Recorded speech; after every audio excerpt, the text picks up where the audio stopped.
Mana?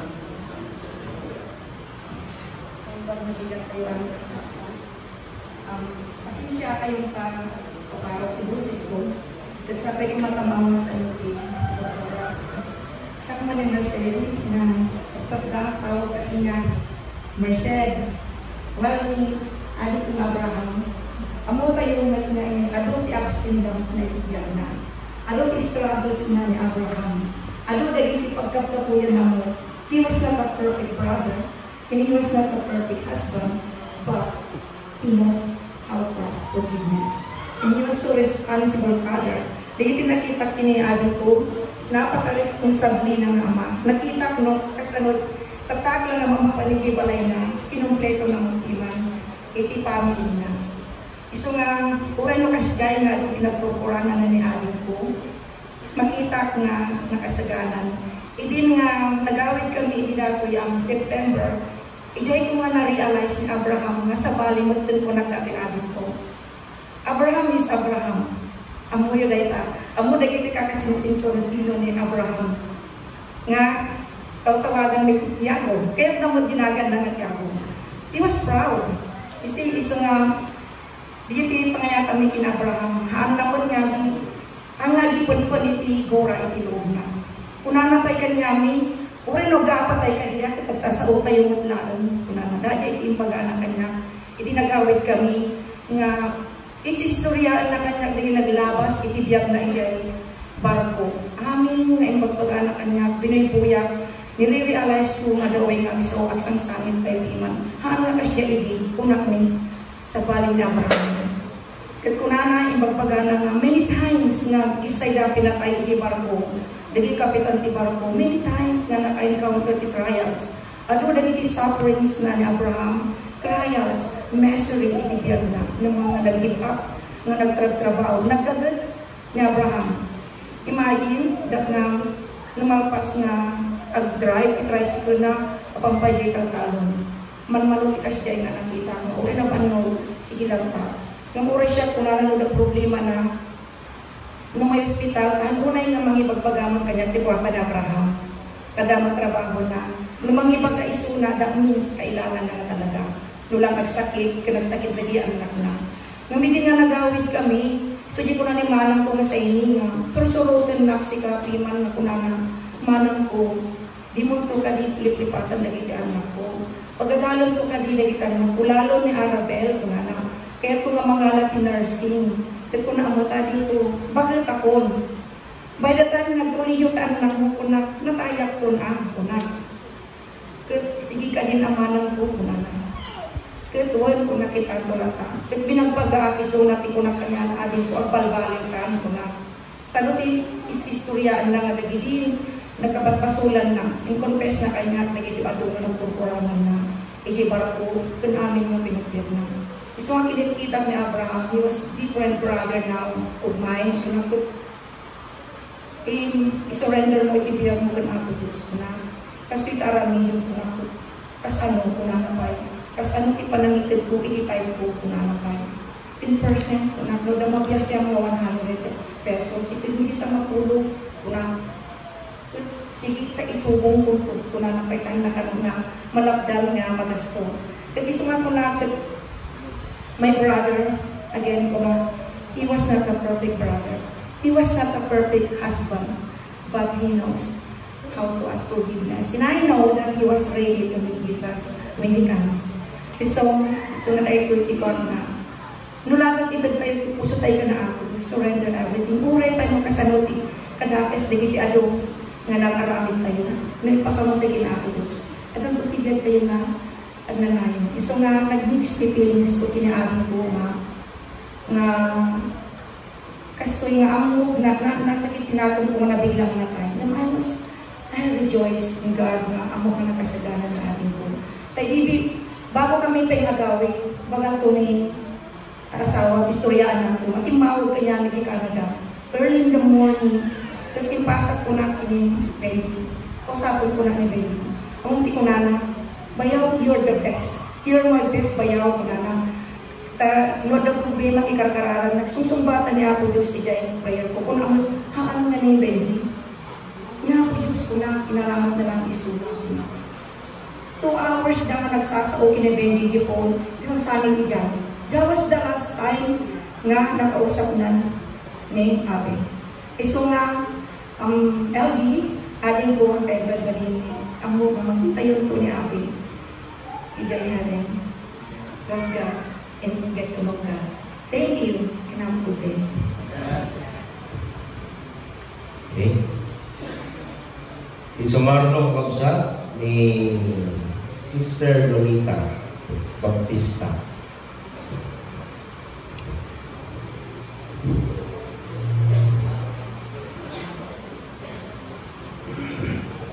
Siya ni Lolet Baptista, nga iso iti bunso nga kami ang kakarsa.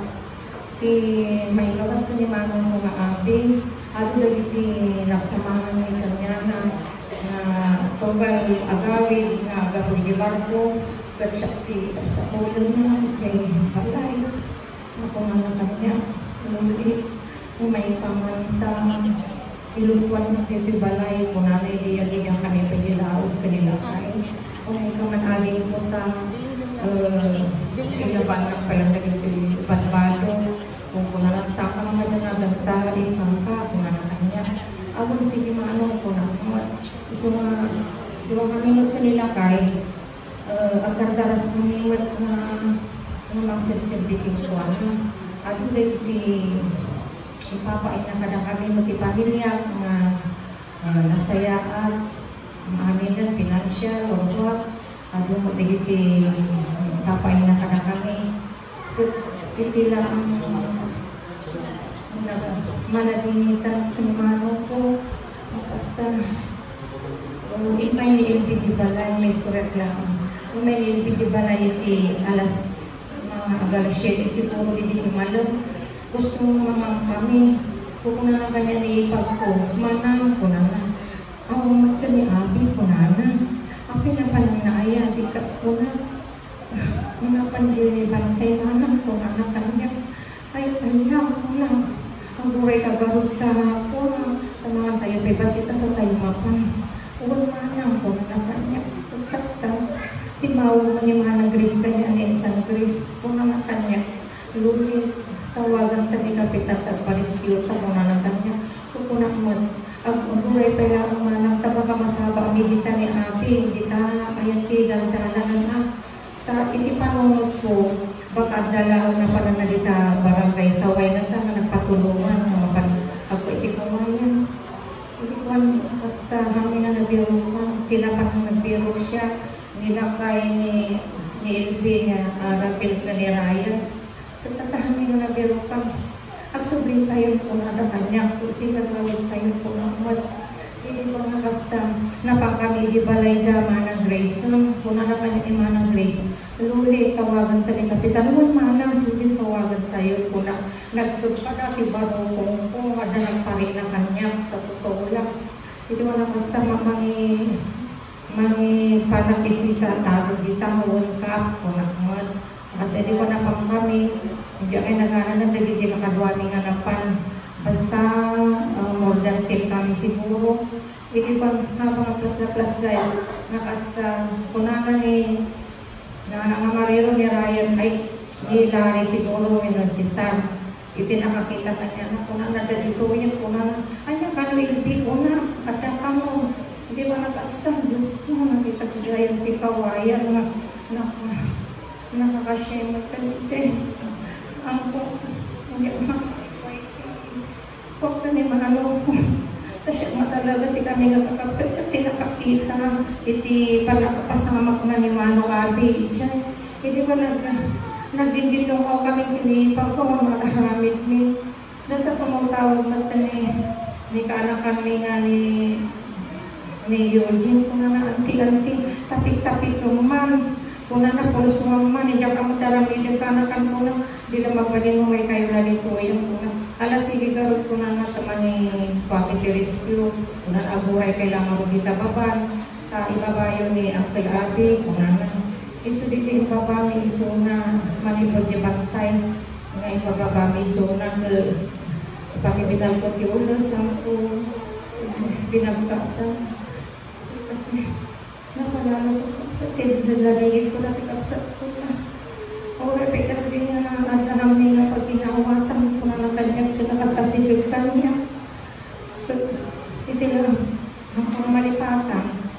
Alas 8, iti bigag, di na February 29, kita nakatay na. Kuna ng kanya, lulit-lulit kuna ng kanya na nag-ragsak Europa na. Okay, nasa dati ko na. Bulod ang nagkikilo ko na nakinig. Ang anong mayroon takilo ko na. Haan pagpok ng limang na nag-ragsak Europa na. Ay ako, okay, nasa dati kapsat ko. Uy, sige, bulod ang latan. Isupin mo lang walang tagumata na kikinuwak ko na na. Kasi dahil tipakada na kanya ang manong ko. Alas na lagi siguro na hindi matiti. Paitibir na katamok mo na dahil manong ko nga api. Nakasagana mo pinaka Diyos.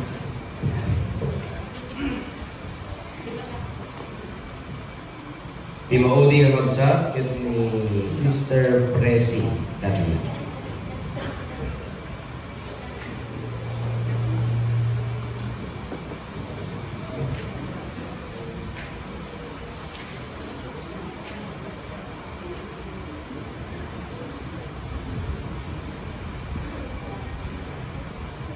Ititay ko yung siya kayong medyo nalipatan na nagkikakapsat ko. 5 kami nakakapsat ng medyo nalipatan da. Minuti itong iti bagadan at sao. Sakti yung berbang rumah. Sa tuwin, kasi napiral ka dari yan. Ititay ko yung yung may baga na ang pinaating ko. Ado man ilang miti namin itinawatan ng aginayos kami, magsinsin na o kamiwat. Noon niya, papana mo gibalay ka, mag-istorya, ikan na matikalat. May tuyan na kapi ko. Sige lang, kabagis.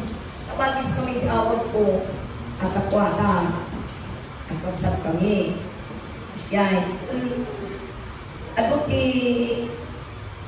ako mati papa ay na maya, muda tuma, gumati mali, kasi na itibiyag, magkakapsa.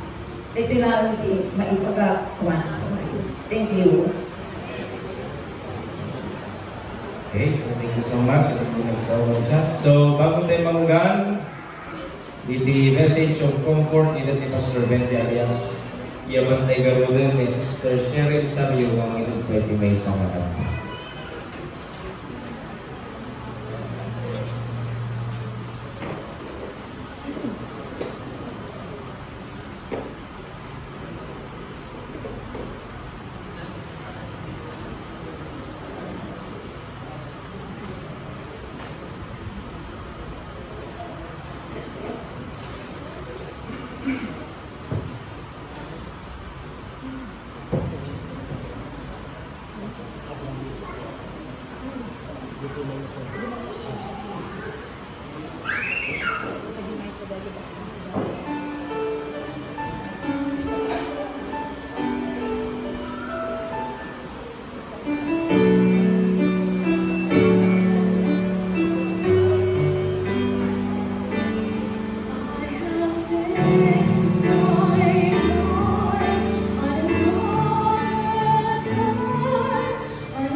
you so much, Sherry's, for this special number. Good morning, everyone. Ngayong umaga po ay nagaganap, bagaman tayo minsan nalulungkot sa mga panahon na ito. Subalit, kailangan natin na tumawa din. Not all the time that we were sad, because there are times for everything. Isn't it? Ako po ang brother-in-law ni the late Abraham. Nagpapasalamat ako na nakarating kami ng maayos. Ako po ay gagamit ng salitang Tagalog dahil ako po ay Bisaya. I came from the province of Eastern Samar. I know a little bit Ilocano. I can understand 80% Ilocanos. But we're going to use our national language, which is Tagalog. 2 weeks ago, before he passed away, I received a message from my brother-in-law, Abraham. We had a long conversation, around 2 hours, more or less. 2 oras, sobrang 2 oras. Sa aming pag-uusap, nagagalak ako. Every now and then, he called me. Nung pag-uwi namin na September 2023 until October, palagi siya, minsan, 3 times a week pupunta sa bahay. Nakakatuwa at nakakamangha on the other side. Dahil, siyempre, bihira lang din siya bumisita at magkita kami. Siguro, sa pakikipagkaibigan ko bilang brother-in-law, he was so happy that I was arrived. My wife and I arrived safely. And he said, "Brother, ipag-pray mo ako dahil marami akong mga trials sa buhay." Sabi ko sa kanya, "Ate, ang ating gagawin lang ay prayer. Hindi ako ang Diyos. Ang Diyos ang sasagot ng iyong prayer." So nagpapasalamat ako na from time to time, he called me and we had a long conversation. Minsan mga kaibigan, sa buhay natin sa mundo, kung merong namamatay, malaking question mark ang pumapasok sa ating isip. Di po ba? Di po ba nagulat tayo? Bakit? Early in the morning, that was Tuesday, if I'm not mistaken. My wife, Mercy, what she did in the morning is to read the Bible before she opened the cell phone. So ako naman, natutulog pa mga alas 5 in Canada time. And then she started to, her voice were shouting and screaming. Sabi niya, "Bangon! Bangon!" Sabi niya sa akin. Ako naman, hindi ako nag-atubili na bumangon dahil akala ko may kausap lang siya. Sabi niya, "Bumangon ka." So, sunod niya salita, ako'y bumangon at umiiyak. Sabi ko, "Anong nangyari?" Sabi niya, "Si Alvin patay na." So ako naman, nagulat. Di ba? Makakareceive tayo ng message na ganito. Sasabi, "Bakit?" Sa Ilocano pa, "Apay." Di po ba? Anong nangyari? Bakit nagkagano na? Kailan lang kami nag-usap? Nakasama pa natin? Di po ba mga kaibigan? Sabi sa ating banal na kasulatan, I knew most of you believe in Christ. Whatever denominations and beliefs and backgrounds, we have loving God who loves us in all our lives. Ecclesiastes, this is the writings of King Solomon, the wisest, the richest king in the Bible. Kahit mayaman siya at matalino, binigay ng Panginoon lahat sa kanya. Anong sabi niya? A time to weep and a time to laugh. A time to mourn and a time to dance. Di po ba? May panahon na tayo masaya. May panahon na tayo nagluluksa. May panahon na tayong malungkot. May panahon na tayo'y tatawa. May panahon na tayo'y nagaganap, makipaghandilo. Pero there is a time for everything. There is time for everything. A time to weep and a time to laugh. A time to mourn and a time to dance. Right at this moment, friends, we are mourning the passing of our friend Abraham. When a person dies, what then? Kung ang taong namatay, ano ngayon ang kahinatan? Magbibigay po ako ng konting paalala para sa ating lahat ng mga buhay. Dahil ang patay, wala nang pakiramdam. Hindi na niya maririnig. Ang mensahe na ito, mga kaibigan, ay para sa ating lahat ng buhay. Kung ano mangyayari sa isang tao na namamatay, are people born to die? Absolutely yes. Is that the end of the story? Ating pag-aaralan. Why he or she passed away? When in fact, he or she was a good person. He was kind. Di ba? Di ba sasabihin natin, bakit kaya yung namatay yung tao na yun? Na napakabait. Minsan, sasabihin natin, bakit kaya namatay yung tao na yun? Siguro, kinuha na lang siya ng Panginoon dahil baka makagawa pa siya ng hindi maganda dito sa lupa. Mga ganon. Sabi nga ni former President Lera, di ba? Ang buhay ay weather lang. Ang buhay ay panahon. Hindi natin hawak. Mayaman ka man, mahirap ka man, matanda ka man, bata ka man. Death will come in a split second. And we were surprised and we were shocked. We were amazed when this person passed away.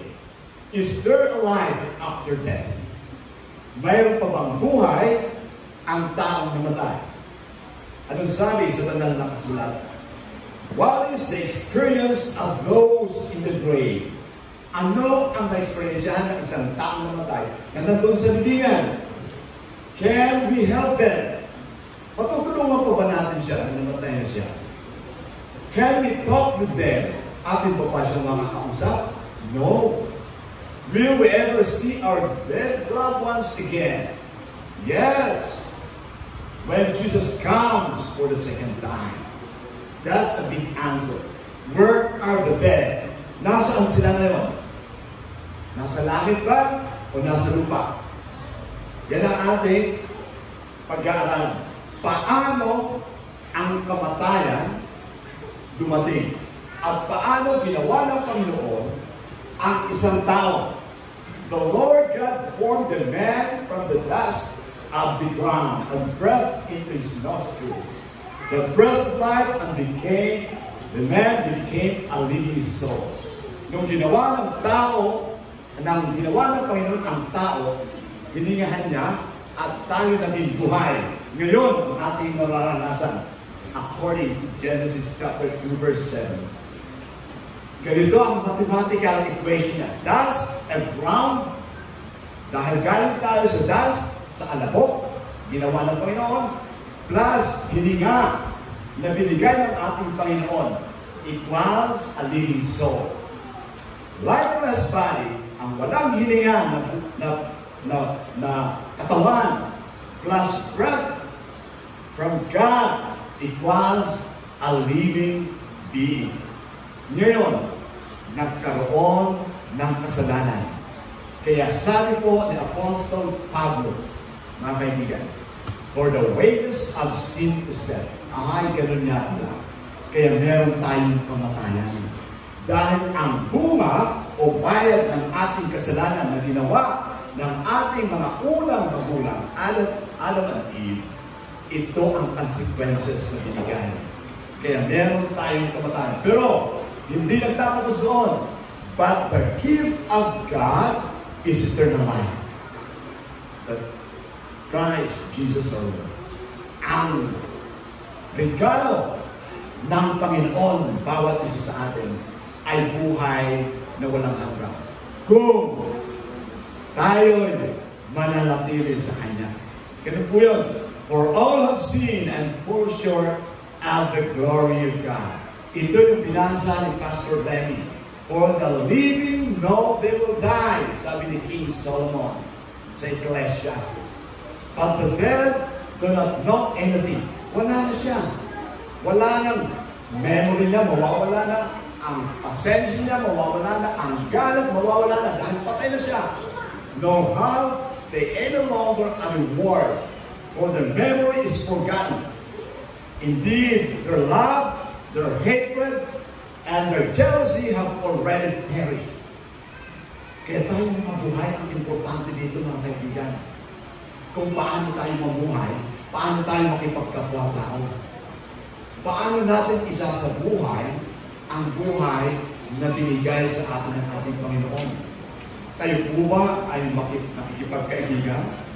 Tayo po ba ay problema ng bayan? Tayo po ba bilang kanyang mga anak ay nagbibigay ng additional problems in the community? Or are we a fruitful citizen of the community that we are? Have already, and they will no longer have a share in all that is done under the sun.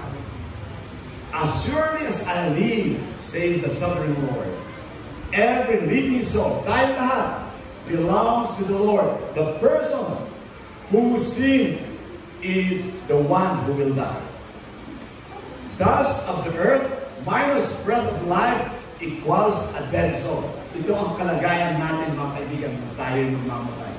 Lifeless body minus breath from God equals a dead being. So, galing tayo sa alabok, for dust we came from, and to dust you will return. Ibig sabihin mga kaibigan, kung ang tao mamatay, hindi siya didiretso sa langit. Wala po sa Biblia yan. Kung tao mamatay, ay diretso siya sa libingan. Hindi na po natin pwede makausap. Yung pong tradition natin na didiretso, wala po yan sa Biblia. Ang tao kung mamatay po, according to the Bible, galing tayo sa alabok, then we will return to alabok. Pag balik ng Panginoon for the second time, resurrect. He will resurrect those who are in Christ. Ang ating kamatayan na katawan, papalitan na na walang kamatayan. Ganun po ang explanation ng tao na matay. Ito po ang aking present sa inyo kanina. Let's move forward. When the spirit departs, you see, this is also the writings of King David. So pumunta tayo kay King Solomon, King David, kay Prophet Ezekiel. Silang lahat, they alluded that when a person dies, will return to dust. When their spirit departs, they return to the ground. You see? On that very day, their plans come to nothing. Wala nang pakiramdam. Hindi na natin kapuputan. Hindi na natin pwedeng mahalin. Dahil patay na ang ating pwedeng mahalin ng ating kapwa-tao. Kung paano tayo makikipagpata ko. No? Hindi natin sasabihin na, naku, sayang. Sayang. Sayang ang kanyang buhay. Dahil patay na. Bagaman natin maalala ang kanyang mga ginawa ng ating mga kaibigan na wala na sa mundo. Subalit ang importante mga kaibigan, tayo nabubuhay sa mundo ito. No one remembers you when he is dead, who praises you from the grave. Their love, their hate, and their jealousy have long since vanished. Never again will they have a spark in anything that happens under the sun. Ganun ang isang tao. And then the same with our scripture reading, ganon ang kamatayan, inalintulan sa pagtulog, unconscious. Di po ba kung tayo natutulog, wala tayong kamalay-malay. Inalintulan ang pagkamatay. Kaya we were so thankful to the Lord that when we walk up from our bed, we will say, thank you, Lord, for the life and strength that you have given to me. The death is half death, sleep is half death, and half sleep is complete sleep. Death is not the opposite of life, but a part of it. Goodbyes are not forever.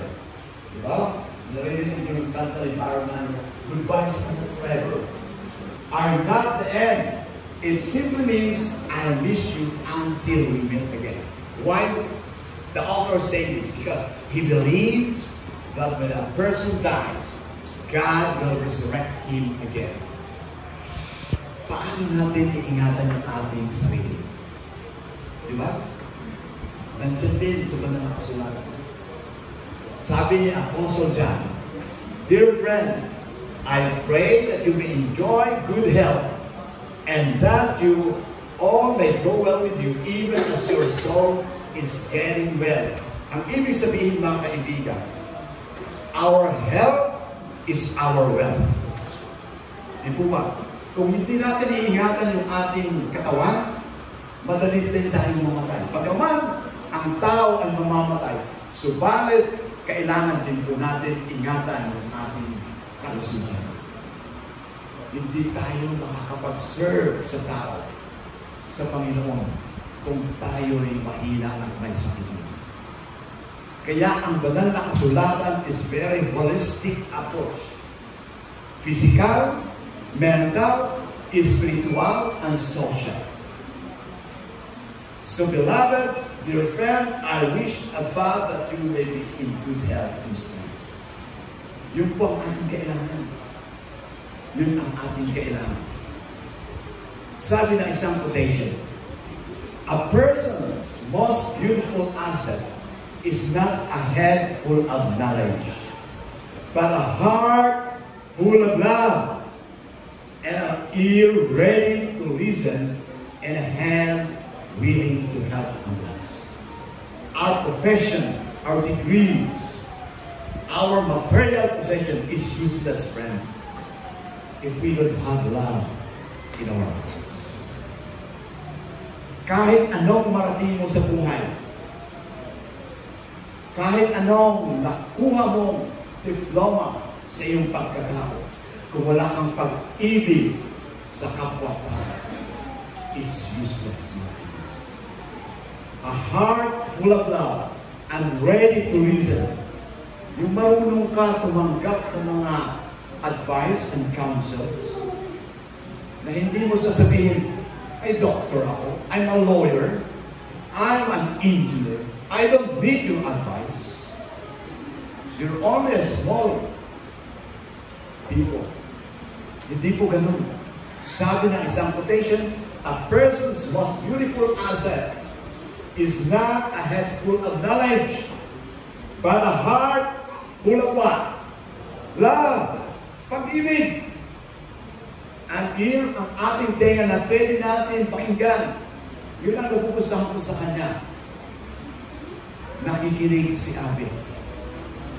At madali siyang magsabi, I accept my fault.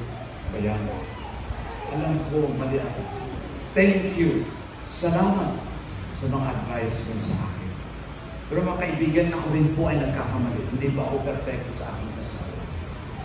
Pero ready ako tumanggap sa advice ng aking asawa at ready ako magpakumbaba sa aking sarili. Yun ang importante sa isang tao. Does God forget those who sleep in death? Ito na ang ating conclusion. I am, this is Jesus said to all of us, I am the resurrection and the life. He who believes in me will live, even though he dies. Di po ba? Napakaganda kung tayo nasa kamay ng Panginoon. Mamatay man tayo, pagbalik na, tayo ay bubuhayin. For God, because sa kanyang pag-ibig, for God so loved the world, that He gave His only begotten Son, that whosoever believes in Him should not perish, na hindi tayo mawawala. Meron tayong mga problema, meron tayong mga pagsubok sa buhay, huwag tayong manghina. Meron tayong namatayan na kamag-anak, kapatid, Ano ba? Huwag tayong manghina. Dahil alam natin na mayroong pag-asa ang taong namamatay kung siya ay nasa Panginoon. Dahil siya'y bubuhayin. For the Lord Himself, this is the second coming of Christ. For the Lord Himself will come down from heaven with a commanding shout, with the voice of the archangel, and with the trumpet call of God. First, the believers who have died will rise from the grave. Napakaganda ng promise ng Panginoon sa atin. And God will wipe away all our tears from our eyes.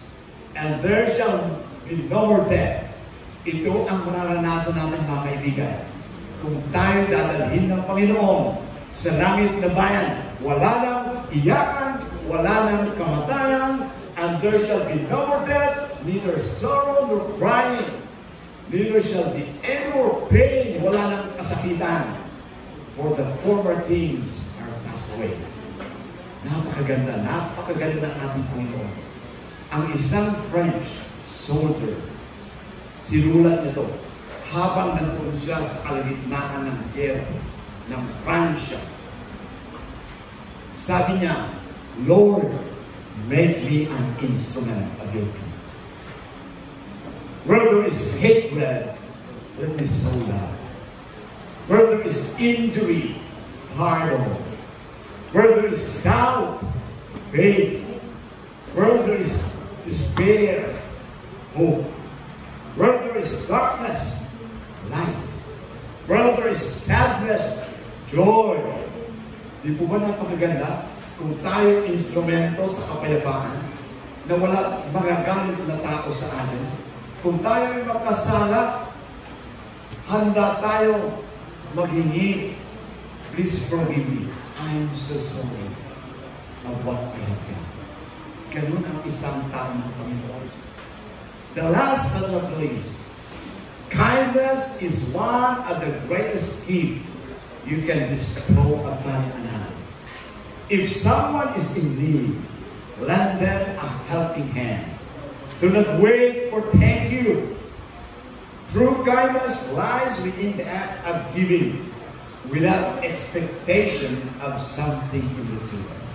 Kung tayo nakikisalamuha sa ating kapwa-tao, mapagbigay, mapagkumbaba, yun ang pinakamalaking regalo na makikita, maibibigay natin sa ating kapwa-tao.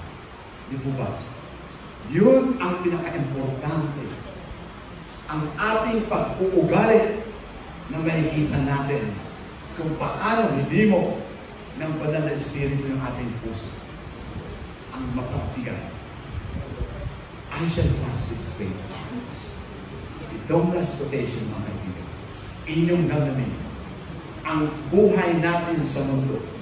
One time lang tayo. Sabi ni Stephen Gray, isang French philosopher, I shall pass this way but once. Therefore, if there be any kindness I can show to my fellow men, or any goodness I can do, let me not defer it nor neglect it, for I shall pass this way. Ang ating buhay sa mundo ito, isang beses. Aalalahanin tayo ng tao kung maganda ang ating relasyon sa mundo. Dahil hindi na tayo dadaan sa mundo ito kung tayo ito. Nawabang mga kaibigan, ating mabigyan ng pansin ang buhay natin habang tayo nabubuhay sa mundo.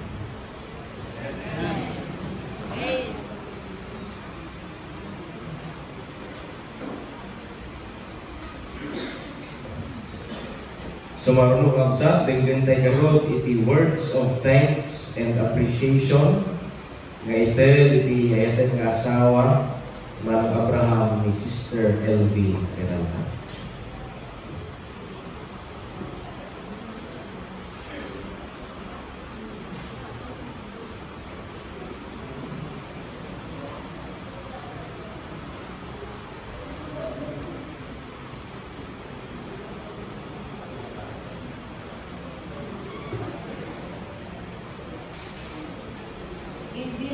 of NB and her family kakabsat.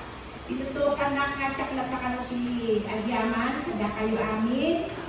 Manipod, kada itirin na birabiing na pilakyaan andi kayo, kada kang ichay pagkainanda na Abraham. Kasamit dagitinan natin, iti naaya na tulong, whether in kind na kurang, kain or ever, or in cash, when no moral support, pieces of advice, ganda dumapay na ipapayo kakapsat kadyamanan ni Unay. Thank you ni Ate Diyos kumati ng subad kada kay amin. Malkas dito ng serbisyo, at dami tigitilog-log at tayo kakapsat, kaantay sa akin na magbanat, at dami tigitay sa magdaranin. Isa mga mapantay yung direkto, Ijay, Lisa, Cemeterio, Public Cemetery. Public Cemeterio. Makita tayo ito, Ijay, ang paulit. Hindi mo ka kayo daladang isiptakan niyo. Pinalipanan niyo.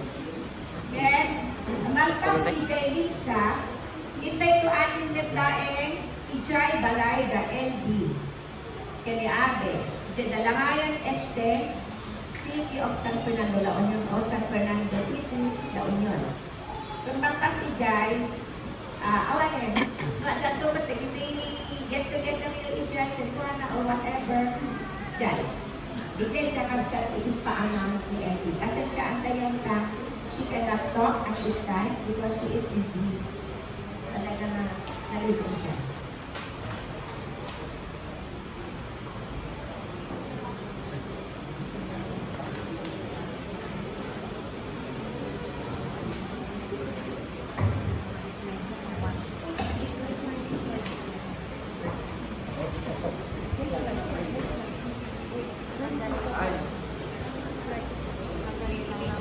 Ayan, ito si Kuya Nitay ng kapsat nga memories and pictures sa kapsat ng mga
Give us, oh Lord,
To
close our service this morning, shall we all rise and sing Face to Face with Christ my Savior, hymn number 99. 99.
we are here this morning to commemorate the untimely death of our beloved and brother, Abraham Peralta.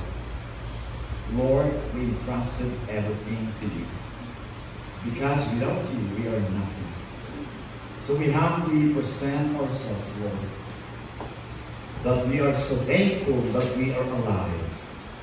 And the family of Brother Adi this morning, we empathize them, Lord, for their sadness. I pray in a special way for his family, his wife, his children, to bless him abundantly. Bless them, Lord. Supply their needs according to your riches and glory. Give them strength and good health. May the love of Jesus empower them and guide them all the time. Lord, as we are standing, we are so thankful that you have been so good to us. We were blessed by your blessings that you have given to each family, to each individual standing before you. As we bury him to the grave, may your loving hands be upon him, and we will see him on the resurrection morning when you come for the second time.